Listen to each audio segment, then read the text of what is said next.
Today's a very significant day in the life of the Christian church. It's the day of Epiphany, a special day where we acknowledge the manifestation of God in the person of Jesus Christ, who came to the earth as a little baby. The day of Epiphany, theologically, is a time span between the birth of Christ and the visitation of the Magi, the wise men, the sage, who come to visit the Christ child and to bring very significant gifts of frankincense, gold, and myrrh. It's very important to know that the reality of their visit is so significant for everyone else because they were Gentiles. They were not Jews. They came as those who came to visit the Christ child and to worship him. And their nationality, their ethnicity was of no consequence.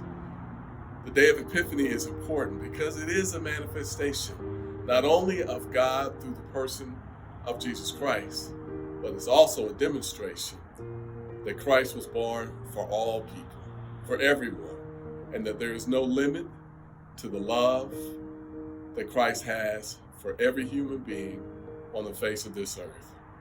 In our family tradition, we actually keep our decorations up until January the 6th, the day of Epiphany. For us, it's important to know that the birth of Christ is amazingly the most important birth that has ever happened. But it's also important to pause and reflect on the day of Epiphany, to reflect, realize, and remember that God's love is for everyone. And so we hold off on taking our decorations down because sometimes when we take our decorations down, we feel that the spirit of Christmas is no longer with us. The spirit of Christ is always with us. So on this day of Epiphany, I invite you to pause, to reflect, to celebrate God's great love for all of humanity, God's great love for you, the divine purpose for which Christ came, and the reality is there's divine purpose in our lives, those of us who are followers of Christ.